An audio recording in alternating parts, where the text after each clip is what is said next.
J'entends cette voix.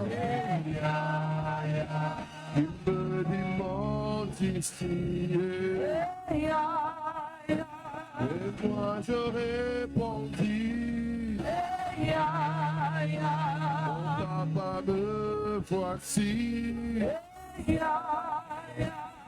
Papa me voici. Papa me voici. Papa me voici.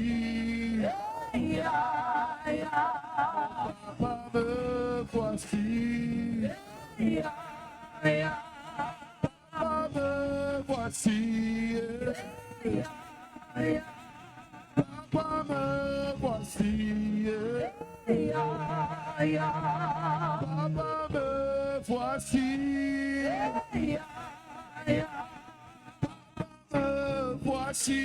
voici. Papa me voici. Papa me voici. Papa me voici. Papa me voici. Papa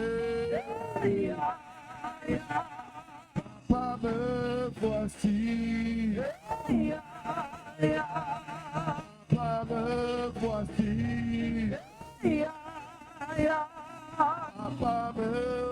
voici. Papa me voici. Papa me voici. Papa me voici. Papa me voici. Papa me voici. Papa me voici. Papa me voici. Papa me voici. Papa me voici.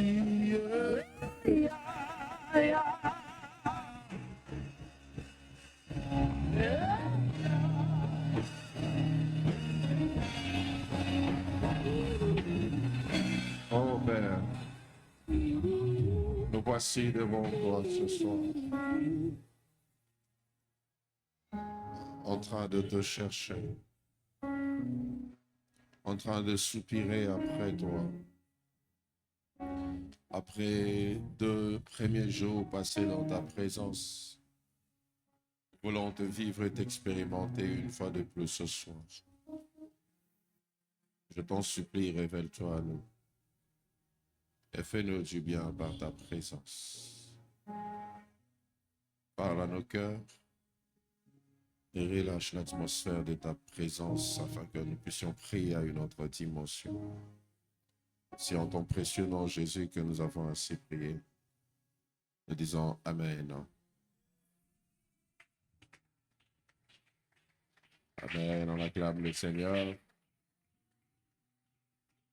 Est-ce que tu peux bien acclamer pour Jésus? Est-ce que tu peux bien acclamer pour Jésus?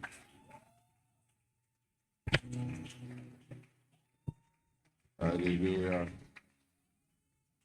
Salut ton voisin de gauche, de droite,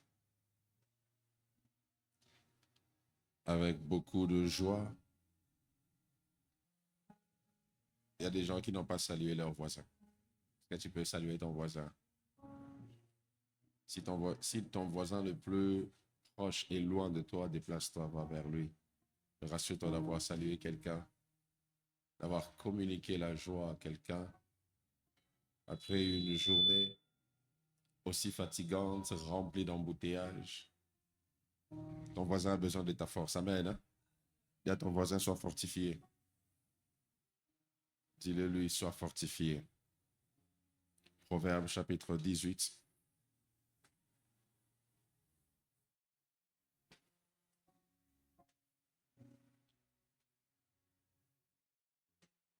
Le verset 21.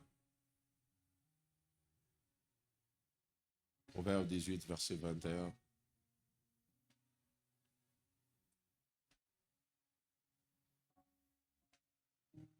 Nous lisons au nom de Jésus. La Bible déclare, la mort et la vie sont au pouvoir de la langue. Quiconque l'aime en mangera les fruits. Nous allons dans Nombre chapitre 24. Nombre chapitre 24. À partir du premier verset.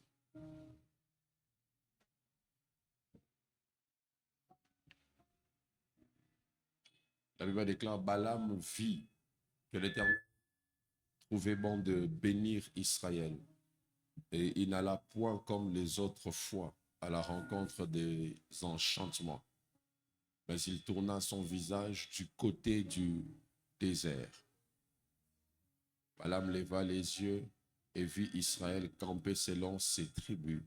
Alors l'Esprit de Dieu fut sur lui. Balaam prononça son oracle et dit, parole de Balaam, fils de Béor, parole de l'homme qui a l'œil ouvert, parole de celui qui entend les paroles de Dieu, de celui qui voit la vision du Tout-Puissant, de celui qui se prosterne et dont les yeux s'ouvrent. Le dernier texte, nous sommes dans 1 Samuel, chapitre 3, le verset 19. 1 Samuel, chapitre 3, le verset 19. La Bible déclare, Samuel grandissait, l'Éternel était avec lui, et il ne laissa tomber à terre aucune de ses paroles. Que Dieu bénisse sa parole. On va reprendre place. Amen. Que Dieu soit béni pour ces 3 jours de jeûne et prière. Que Dieu soit béni pour tout ce qu'il a fait au milieu de nous pendant ces instants. Depuis avant-hier, nous sommes en train de parler autour d'un merveilleux thème. Enlevez le son du piano, laissez seulement le fond. Nous sommes en train de parler autour d'un merveilleux thème, le pouvoir de la langue. Et je nous ai fait voir depuis la fois passée que tout ce que l'homme est, c'est ce qu'il dit ou ce que l'on dit sur lui. Tout ce que l'homme devient, c'est ce qui est prononcé sur sa destinée, c'est ce qui est prononcé sur sa vie. Ainsi, Dieu a doté l'être humain d'un pouvoir exceptionnel, d'un pouvoir particulier, un pouvoir que lui-même a utilisé à la création, le pouvoir de parler. Et lorsque Dieu parlait, tout ce qu'il disait se matérialisait. Et Dieu, en créant l'homme, a octroyé à l'homme ce pouvoir afin que celui-ci soit capable, comme lui, de pouvoir parler et d'être écouté, de pouvoir parler et de voir les choses se matérialiser. Et je vous ai, en commençant ce message, je vous ai raconté une histoire d'une mère qui avait perdu son fils le jour de son anniversaire simplement parce que cet enfant avait décidé de se donner la mort le jour de son anniversaire par simple fait que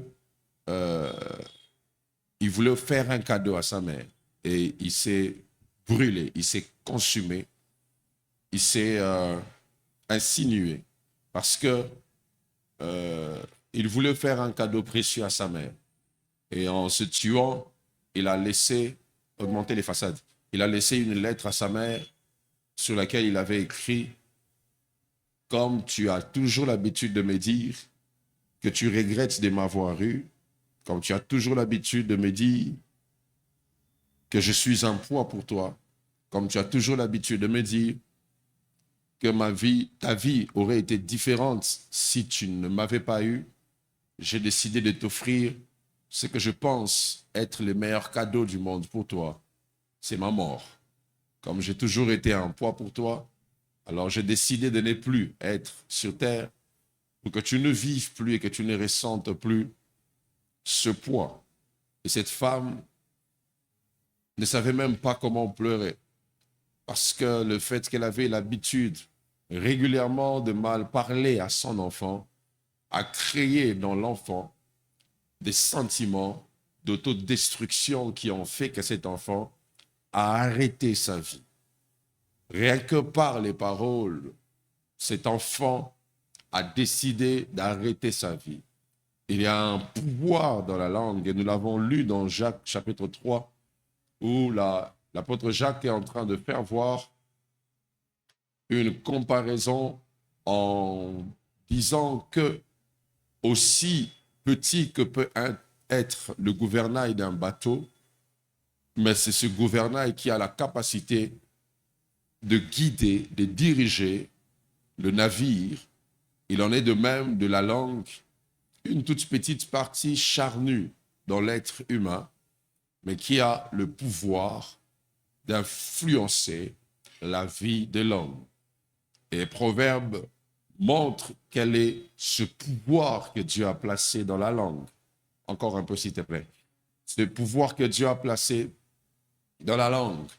Et il appelle cela le pouvoir de la mort et de la vie. Donc, tel que vous êtes là, ce que vous êtes, ce que vous serez, c'est l'ensemble des choses que votre bouche a l'habitude ou coutume de prononcer. Ainsi, de votre bouche ne doit pas sortir des paroles qui détruisent. Et rassurez-vous, le diable s'arrange à nous mettre dans des conditions inconfortables pour que de notre bouche puissent sortir des paroles qui vont produire la mort et nous détruire. Et j'ai commencé à vous donner quelques vérités la fois passée sur le pouvoir de la langue et nous avons prié et ce soir encore, nous allons faire la même chose, nous allons un tout petit peu parler et se replonger en prière. Je bénis Dieu surtout pour les résultats qui suivent de chaque moment où nous prions avec conscience du pouvoir que Dieu nous a octroyé par la capacité de parler. Je vous avais dit la fois passée que la première des choses que vous devez savoir, c'est que la langue est un petit organe, mais qui a la capacité de gouverner. De gouverner. Si je peux même aller plus loin pour faire une toute petite comparaison comme ça, le gouvernement congolais a à peine une cinquantaine de personnes, mais les millions de Congolais que nous sommes dépendons de la cinquantaine de personnes qu'il y a dans le gouvernement. Si le gouvernement dit que personne ne sera payé, ou soit il n'y aura plus de distribution des monnaies, aussi nombreux que nous sommes, nous allons subir cette décision parce qu'un petit noyau de personnes a parlé pour influencer. Il en est de même avec la langue. Aussi petite que peut-elle être, elle a la capacité d'influencer toute votre vie. Je vous avais dit aussi que la petitesse de la langue ne tue pas la grandeur de ses effets. Aussi petite que peut être la langue, ses effets ne sont pas petits. La langue peut être petite, mais ses effets sont grands, ses effets sont gigantesques. Ses effets peuvent aller ou même vont toujours au-delà de sa taille. Ne minimisez pas la puissance qu'il y a derrière vos mots. Ne minimisez pas la puissance qu'il y a derrière ce que vous dites. Ce que vous dites a des grands effets. Des effets qui sont plus forts, qui peuvent même être plus puissants que vous-même. Je vais vous l'illustrer comme ça. Je vais vous l'illustrer comme ça. Tiens.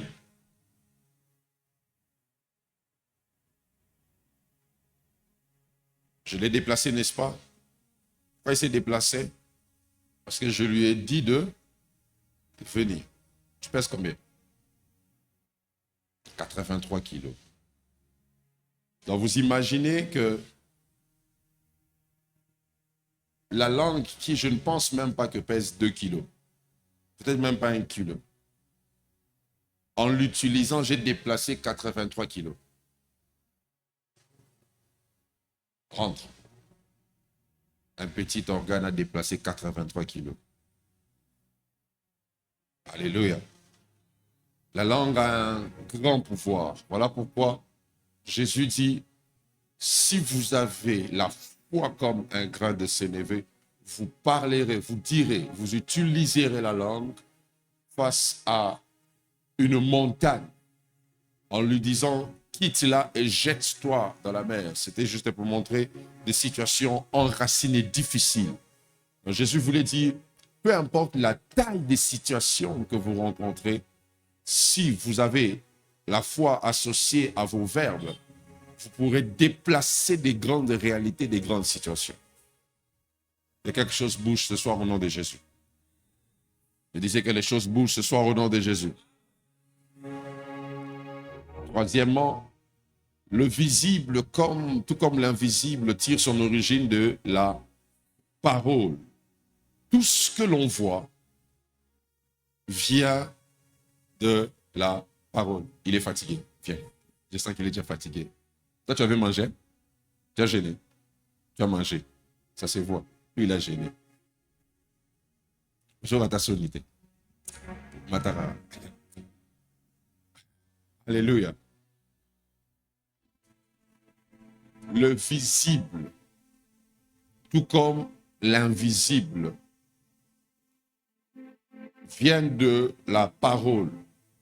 C'est quand on parle qu'on attire dans le visible ce qui est invisible.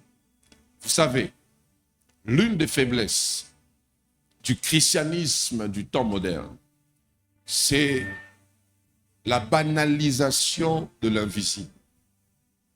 L'une des faiblesses du christianisme du temps actuel, c'est l'ignorance ou même la suppression de l'invisible. Le christianisme moderne réfute ou refuse de croire à la puissance de l'invisible. Le christianisme actuel refuse le contact qui existe entre ce que l'on voit et ce que l'on ne voit pas. Et ce mépris, mes frères et sœurs, fait que nous sommes en train de subir au lieu d'agir. Alléluia. La Bible dit dans Hébreu que c'est par la foi que tout a été créé, de sorte que tout ce qui est visible vient de l'invisible. Mais les chrétiens, quand on entend invisible, on pense directement à la magie. Or, tout ce qui est vu, même cette chair, vient de l'invisible. C'était la pensée dans un cerveau. Quelqu'un l'avait conçu, imaginé, et il a rendu visible. Rien de tout ce qui est visible n'est déconnecté de l'invisible. Et vous ne pouvez rien emmener dans le visible si vous ne croyez pas à l'existence de l'invisible. Voilà pourquoi le Dieu que nous prions préfère rester invisible pour que nous soyons conscients par la foi qu'à chaque fois que nous prions, nous nous connectons à l'invisible. Au-delà de tout ce que vous voyez, il y a ce que vous ne voyez pas. Et quand vous arrivez à utiliser le pouvoir qu'il y a dans votre langue, vous pouvez attirer dans le visible ce qui est invisible. Un jour, j'étais dans une réunion avec un groupe de personnes et on devait parler avec un partenaire pour faire valider un projet. Et on avait tous les arguments bien préparés. Quand on est entré, on a commencé à parler avec ce monsieur, on a commencé à parler avec lui. Il a commencé à nous contredire comme pas possible. Il a contredit tout ce que l'on disait et il nous a pratiquement montré que tout ce qu'on avait fait était bâclé. Et j'étais, à un moment, j'ai sursauté. Je me suis rendu compte que de nous tous, personne n'arrivait à réfléchir comme on avait réfléchi avant de rencontrer cet homme. C'est comme s'il avait bloqué nos intelligences pour empêcher à ce que nous puissions gagner ce marché. Et c'est là que j'avais compris que pendant que nous on voulait faire un débat physique, cet homme avait spirituellement travaillé des esprits pour que nous ne soyons pas capables de le persuader. Et là, j'ai commencé à intercéder dans mon cœur et j'ai vu ceux avec qui j'étais, c'est comme si on avait réouvert leur intelligence. Ils ont commencé à le contredire et on a remis de l'équilibre dans la discussion. Pourquoi? Parce qu'on pensait qu'on affrontait un homme physique comme ça, pendant que dans l'invisible, cet homme avait tout orchestré pour éjecter ce que nous avions voulu faire. Il existe l'invisible qui nous entoure, qui marche avec nous, qui nous environne. Et comment on peut puiser dans l'invisible? C'est par ce que nous déclarons, ce que nous avons l'habitude de dire. Faites un exercice. Veillez aux premières paroles que vous dites en une journée.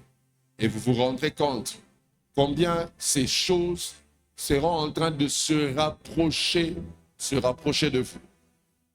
Moi, quand j'ai besoin d'avoir quelque chose, je ne cherche pas d'abord l'argent pour la chose.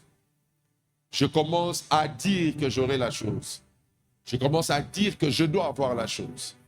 Et en parlant comme ça, en réfléchissant comme ça, tous les moyens qu'il faut pour que j'aie la chose viennent vers moi. Pourquoi? Parce que je sais que je ne peux rien avoir physiquement si je n'ai pas attiré ces choses spirituelles. Amen. Commencez par attirer en esprit et vous verrez physiquement les choses que vous cherchez. Vous voulez voir votre enfant être guéri, attirez sa guérison. Ne le regardez pas dans sa peau de malade. Déclarez sa guérison tous les jours. C'est ce que la femme à la perte de sang avait fait. Elle a dit, si seulement je touche le pan de sa robe, je serai guéri. Elle a parlé dans l'invisible. Qu'est-ce qu'elle avait vu au pan de la robe de Jésus, je ne sais pas. Mais quand elle a posé l'acte qui correspondait à ce qu'elle avait dit, elle a vu ce qu'elle cherchait. Ce que vous dites, c'est ce qui vous arrive.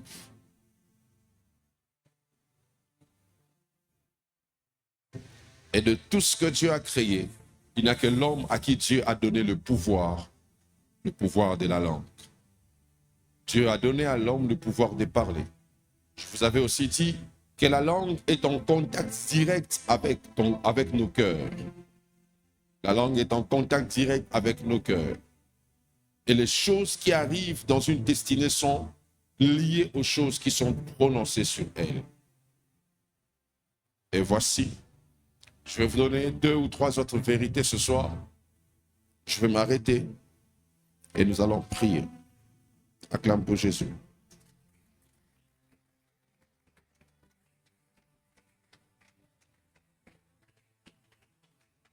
Merci Saint-Esprit. Voici la première des choses que j'aimerais vous dire ce soir.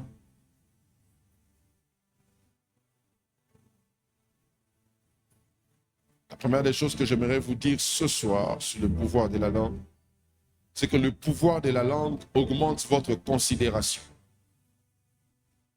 Celui qui sait exercer le pouvoir de sa langue verra sa considération augmenter. Nous avons lu un texte qui parle de Samuel, si on peut me le remettre. La Bible déclare que Samuel était respecté dans tout Israël, dans 1 Samuel chapitre 3, le verset 19. On honorait cet homme de Samuel, on avait de l'estime pour lui. Pourquoi? Parce que tout ce qui sortait de sa bouche s'accomplissait. Aucune des paroles qui sortaient, la Bible déclare, l'Éternel Dieu ne laissait aucune de ses paroles tomber à terre. Aucune parole qui sortait de Samuel ne tombait à terre. puisque ces paroles ne tombaient pas à terre, Dieu avait augmenté sa considération.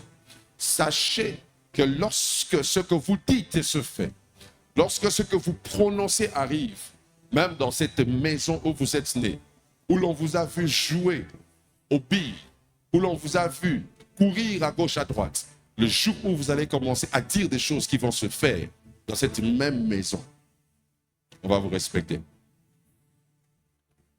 Le jour où ce que vous allez commencer à dire va arriver, le jour où tu déclareras sur ton père qui n'a jamais voulu te voir prier et que cette maladie va quitter son corps, ce jour-là, alors ce jour-là, on dira que réellement, tu es un enfant de Dieu. Le jour où tu prononceras des paroles qui auront effet, des paroles puissantes qui vont se manifester. Le dimanche, je vous ferai voir comment on exerce le pouvoir de la langue. Le jour où tu commenceras à prononcer des paroles comme ça et qui aura accomplissement, ta considération va augmenter. Dans Exode chapitre 14, lorsque Israël était face à la mer Rouge, les Égyptiens venaient, le peuple criait, tout le monde criait, mais Moïse n'a pas crié. Moïse a dit, ces Égyptiens que vous voyez, vous ne le verrez plus jamais. Lorsque la mer Rouge s'est ouverte, ils ont traversé. La Bible déclare que le peuple crut en l'Éternel, mais aussi en Moïse. Ils ont cru en Dieu, ils ont cru en Moïse. Pourquoi? Les paroles que Moïse avait sorties étaient accomplies. Je prie au nom puissant de Jésus que Dieu augmente ta considération en augmentant le poids des paroles qui sortiront de ta bouche. À partir de ce soir, que Dieu augmente ta considération dans ta famille en amenant le poids de tes paroles à une autre dimension. Que Dieu emmène le poids de tes paroles à une autre dimension au nom puissant de Jésus. Je prie qu'à partir de ce soir, tout ce que Dieu dira au travers de toi, comme un homme au nom d'Élie, un jour il se lève, il dit, sinon à ma parole, il n'y aura ni pluie, ni rosée en Israël. Il s'est fait tel que cet homme avait dit. Pendant 3 ans et demi, il n'y avait pas de pluie parce qu'un être humain comme toi et moi avait parlé. La dernière des choses que je vais nous dire ce soir sur le pouvoir de la langue, c'est que toutes les langues n'ont pas le même pouvoir. Je reprends, toutes les langues n'ont pas le même pouvoir. Dis avec moi, toutes les langues n'ont pas le même pouvoir. Dis-le bien, toutes les langues n'ont pas le même pouvoir. Dis-le encore, toutes les langues n'ont pas le même pouvoir. Aussi vrai que la vie et la mort sont au pouvoir de la langue, vous devez savoir qu'il y a des dimensions de pouvoir dans la parole. Toute bouche n'a pas la même autorité. Toute bouche n'a pas le même pouvoir. Il y a une différence. Toi, tu peux parler pour influencer ta simple vie, mais il y a des hommes qui peuvent parler pour influencer toute une contrée. Ainsi, toutes les bouches n'ont pas le même pouvoir. Voilà pourquoi il y a de ces choses qui ne changent que lorsque Dieu t'envoie vers celui qui a une autorité dans sa bouche de pouvoir ouvrir. Parce que vous devez savoir que le spirituel est régulé. Le monde spirituel est organisé. Quand dans un territoire, Dieu élève un homme, il fait de lui une entité dans ce territoire. Et quand tu mènes un combat dans ce territoire que tu n'arrives pas à vaincre, Dieu t'enverra vers celui que les démons de ce territoire écoutent pour qu'il puisse t'obéir. Voilà pourquoi, là où Anne a beaucoup parlé en priant, Élie a simplement dit qu'il te soit fait tel que tu l'as demandé. Une femme qui avait longtemps prié a vu les choses se faire. Et nous avons lu l'histoire de Balaam et de Balak. Balak est roi. Il se rend compte qu'Israël est en train de prospérer plus que lui. Il se rend compte qu'Israël est en train de devenir puissant. Il veut arrêter la puissance d'Israël. Je vais vous dire une vérité. Chaque fois que vous voyez une guerre s'élever, sachez qu'avant que les fils des hommes soient en guerre, les dieux des hommes sont déjà en guerre. Oh. Avant que vous voyez des hommes se lever à l'est et se battre, sachez qu'ils ont en esprit d'abord arrangé tout. Ils ont commencé à appeler les esprits en leur faveur pour avoir la possession spirituelle avant d'avoir la possession physique. Personne ne peut vaincre la vie d'un être s'il ne l'a pas obtenu en esprit. Chaque fois que vous voyez une bataille, sachez que d'abord les dieux se sont affrontés, ou soit ces hommes ont négocié spirituellement avant de conquérir le territoire. Et quand Dieu laisse un territoire être conquis, alors que ce territoire appartient à son peuple, c'est que le peuple a un problème avec Dieu. Chaque fois qu'Israël tombera devant Haï, ça veut dire qu'Israël a un problème à l'interne qui a fait que Dieu puisse le rejeter. Chaque fois qu'il y a une guerre, les fils des hommes commencent à regarder les dieux. Voilà pourquoi, avant que le peuple ne puisse tuer ceux de Jéricho, ils ont d'abord marché. Ils ont fait ce que Dieu avait demandé. Et quand Dieu a donné le go, ils ont crié et ils ont vaincu les hommes de Jéricho. Chaque bataille commence en esprit. Et Balak se rend compte qu'Israël est en train de prospérer. Qu'est-ce qu'il fait? Il appelle un défunt, un prophète de Baal qui s'appelait Balaam. Il dit à Balaam, ce peuple devient plus fort que moi, ce peuple devient plus puissant que moi, j'ai besoin d'avoir le dessus sur lui. Qu'est-ce que je veux que tu fasses? Toi, maudis-le. Pourquoi? Parce que quand toi tu maudis, la personne est maudite. Quand tu bénis, la personne est bénie. Balak n'avait pas une bouche? Si. Mais pourquoi il a reconnu que quand Balaam parle, ça se fait? Parce que toutes les langues n'ont pas le même pouvoir. Toutes les langues n'ont pas le même pouvoir. Voilà pourquoi. Ne faites jamais l'erreur de vous faire maudire par un oint. Il vous sera difficile, vous risquez de courir partout sans pour autant rencontrer la possibilité d'ouvrir cette malédiction, parce que une bouche ointe a la capacité de fermer et d'ouvrir. Et toutes les langues n'ont pas le même pouvoir. La langue de Jacob a maudit Ruben. Mais la langue de Moïse a dit que Ruben vive, et Ruben a vécu. Pourquoi? Parce que Moïse était un sacrificateur. Il avait dans sa bouche l'onction de pouvoir ouvrir ce qui a même été fermé par le père biologique. Jacob, en tant que père biologique, a maudit Ruben qui avait couché avec ses concubines. Mais Moïse, comme un sacrificateur, a ouvert une malédiction qui avait été libérée plusieurs années avant, parce que toutes les langues n'ont pas le même pouvoir. Il y a des personnes, si elles parlent dans ta vie, sur ta vie, ce qu'elles disent arrive. Et je vous ferai voir qu'est-ce qui fait qu'il y ait une différence entre ce que toi tu dis et ce que quelqu'un d'autre dit. Une personne qui traîne dans la présence de Dieu quand elle parle, ça produit des effets différents de ce que toi tu dis. Toutes les langues n'ont pas le même pouvoir. Toutes les langues n'ont pas le même pouvoir. Voilà pourquoi je serais étonné de voir qu'on est à la veille des élections. Des hommes qui ont l'habitude de bien se parfumer, de mettre de belles vestes, de bien saper, se précipitent dans des petites maisonnettes, dans des cases, dans des casernes, pour rencontrer des messieurs qui n'ont jamais peut-être porté une veste, des messieurs qui n'ont jamais peut-être été dans un bureau climatisé. Ils entrent là en s'accroupissant. Ils entrent et ils cherchent à ce que cet homme puisse leur dire, tu seras ministre, tu seras député. Et quand cet homme parle, ça arrive aussi. Pourquoi? Toutes les langues n'ont pas le même pouvoir. Toutes les langues n'ont pas le même pouvoir.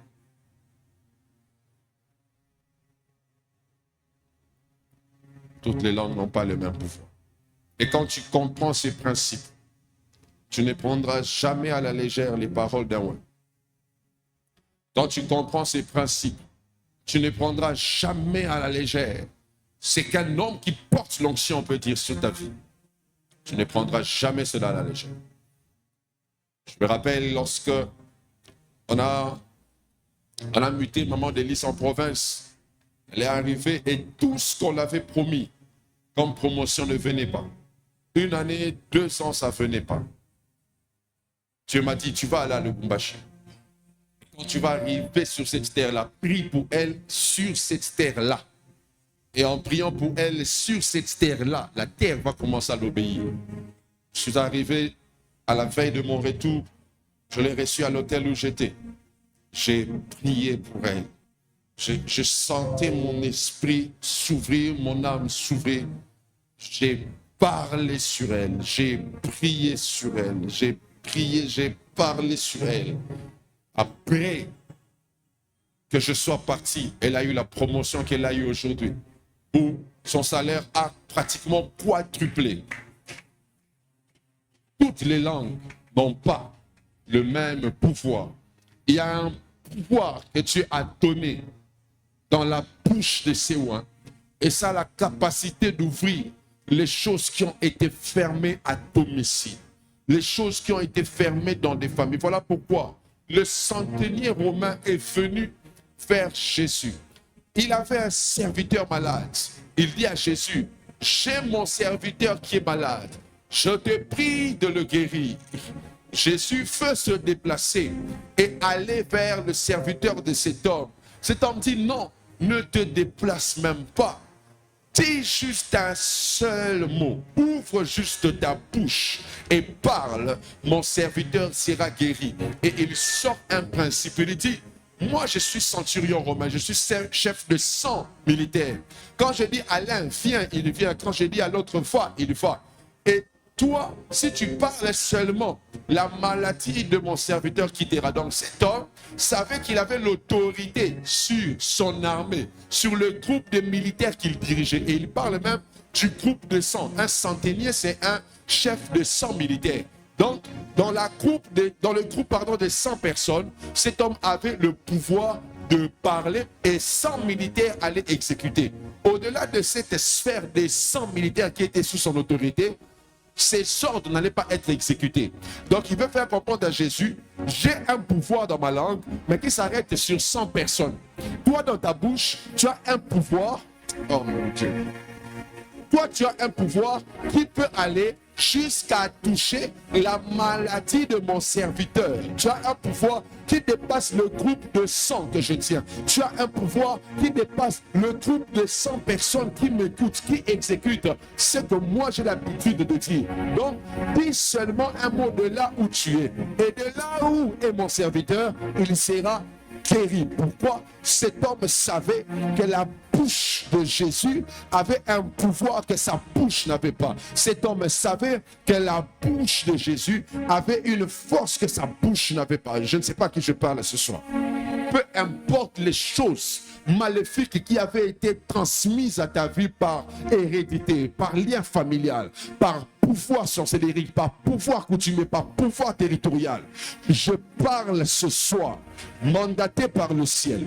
Je décrète que tout cycle de malédiction qui pesait sur toi puisse s'arrêter de la même manière que Moïse a parlé à Ruben qui était maudit par son père. Moïse a dit que Ruben vive et Ruben a continué à vivre. La descendance de Ruben a continué à vivre. Je parle ce soir au nom puissant de Jésus. Je parle au nom puissant de Jésus. Vous savez, toutes les langues n'ont pas le même pouvoir. Je vous le répéterai encore. Un jour, un homme qui était stérile, il servait Dieu pendant des années. Mais sa femme était stérile. Elle n'avait pas d'enfant. Un jour, l'ange Gabriel se présente et il dit à Zacharie, ta femme va enfanter. Zacharie se dit en lui, comment est-ce que Dieu peut donner des enfants à un couple aussi vieux? L'ange Gabriel dit à Zacharie, je suis Gabriel, je me tiens dans la présence de l'Éternel. Ce que je dis va se faire. Et pour que ta langue ne puisse pas empêcher à cela de se faire, je fermerai ta bouche jusqu'à la naissance de l'enfant, parce que Zacharie étant un sacrificateur, ses paroles pouvaient avoir une portée spirituelle capable de perturber la naissance de Jean. Voilà pourquoi l'ange a fermé la bouche du sacrificateur pour que les paroles sorties de lui puissent avoir la puissance et se manifester dans la vie de ce couple. Et c'est le jour où Jean est né que la bouche de Zacharie s'est ouverte à nouveau et Zacharie a pu parler encore. Pourquoi? Parce que l'ange qui se tient dans la présence de Dieu a parlé. Celui qui sort de la présence de Dieu a un discours plus efficace que les hommes normaux. Celui qui se tient dans la présence de Dieu a une langue qui n'est pas ordinaire. Il a une langue qui n'est pas ordinaire. J'aimerais te dire, il y a de ces phrases, lorsque ça sort de ta bouche, c'est un simple souhait. Quand tu me dis que Dieu te bénisse, ça c'est un souhait. Quand je te dis que Dieu te bénisse, c'est un ordre qui fait que la puissance derrière la bénédiction devienne un vêtement qui t'accompagnera. Et je prie au nom puissant de Jésus. Ce soir, je prie que là où tes prières n'ont pas marché, que le Dieu au devant de qui je me tiens, là où tes jeûnes, tes sacrifices n'ont pas fonctionné, que le Dieu au devant de qui je me tiens, entende le son de ma voix ce soir. Ce jour-là dans le désert, Agar a pleuré, Ismaël a crié. Dieu dit à Agar, j'ai entendu les cris d'Ismaël. Les deux bouches ont parlé, mais Dieu a entendu Ismaël. Je prie ce soir, là où ta voix n'était pas entendue. L'ambra kuta kalinda kaba. Ibrata tobo rabatas. Setawi gementa rabakasaya. Le mystère qu'il a placé derrière ces choses, c'est que c'est toujours ta voix qui parle. Mais Dieu n'exauce pas à cause de ta voix. Il exauce parce qu'il touche. Il touche les marques de la croix. Voilà pourquoi Isaac a dit à Jacob, la voix que j'entends, c'est la voix de Jacob. Mais la peau que je touche, c'est la peau d'Ésaü. Voilà pourquoi, quand tu pries en Christ, Dieu peut entendre ta voix, mais il exauce à cause de celui qui apparaît à la croix. Je prie que l'atmosphère de la croix suive en ce lieu ce soir. Je prie que l'atmosphère du crucifié, l'atmosphère de celui qui a versé le sang, j'ai pris que l'atmosphère de celui qui n'a jamais péché, de celui qui n'a jamais connu l'iniquité, de celui qui a vécu sur terre, sans connaître l'effort, sans péché, sans insulter, que son atmosphère le couvre avec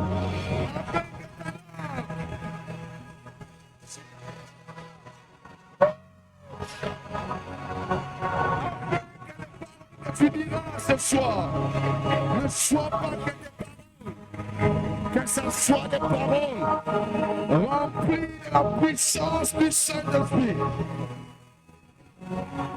Avant que je ne déclare et que je ne prie sur toi, j'aimerais que tu entres dans l'atmosphère de la croix. Oh, le forçat de la croix l'avait compris. Il savait que si lui dit que je serai au paradis, j'y serai. Il a dit à Jésus, souviens-toi de moi dans ta gloire. Et ce jour-là, Jésus lui a dit, aujourd'hui, tu seras avec moi. Shatalamaïte, Suprimiliata, Siprimiliata, Siprekatusia, Sampratamana, Siprekatusia, Riatakata, Obrakatakatimiliata, Supritema, Simpretaka. Je sens l'atmosphère de la croix.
Entre dans l'atmosphère de la paix.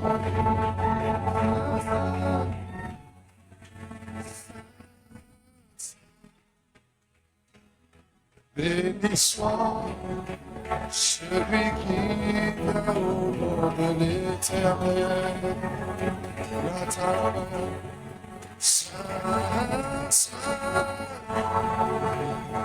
Saint, Saint. Béni soit celui qui vient au nom de l'Éternel. Holy,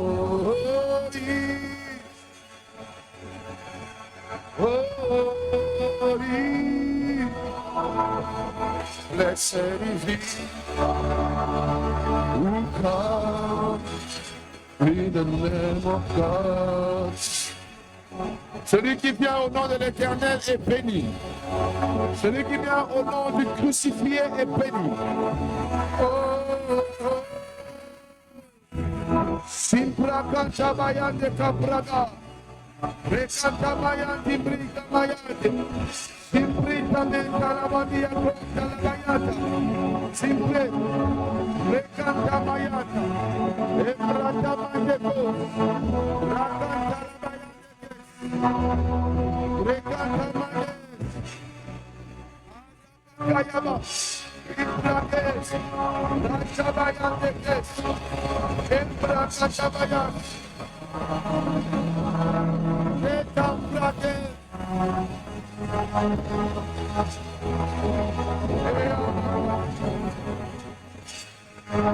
Reabayate, Sikarabayate,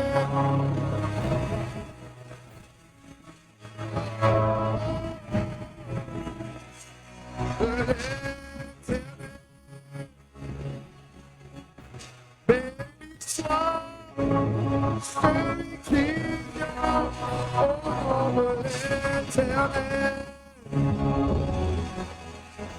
Béni soit celui qui vient au nom de l'Éternel.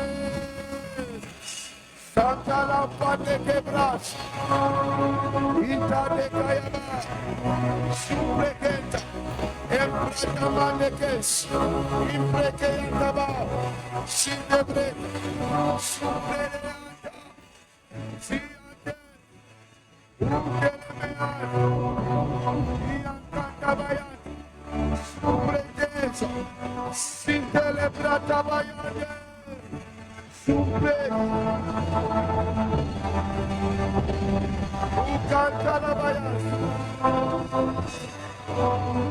béni soit celui qui vient au nom de l'Éternel. Saint, Saint, Saint, Saint.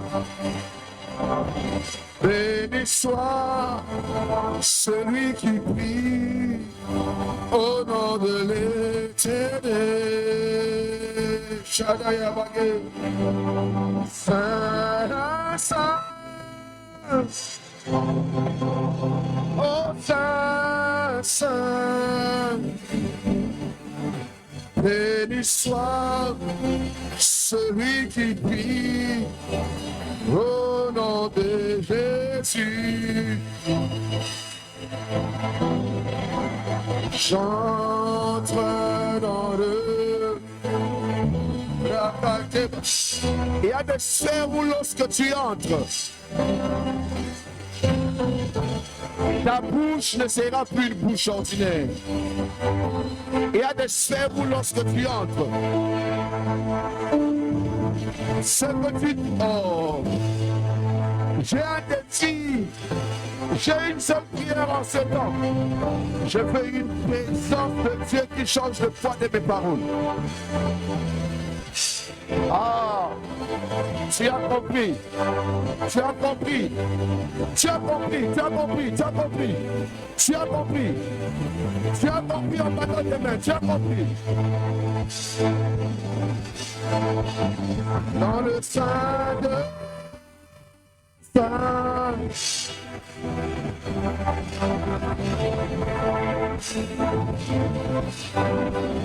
Et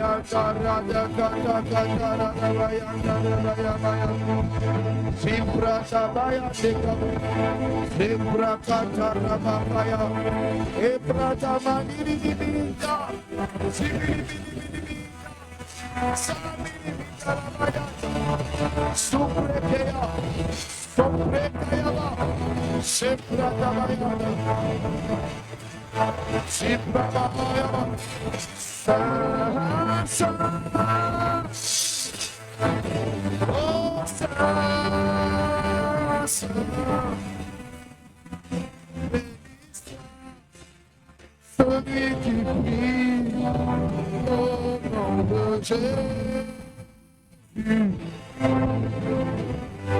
Saint, Saint, oh oui, Saint, Saint, béni soit celui qui acclame le nom de Jésus. Moi j'entre dans le Saint. Oh yes. Hey.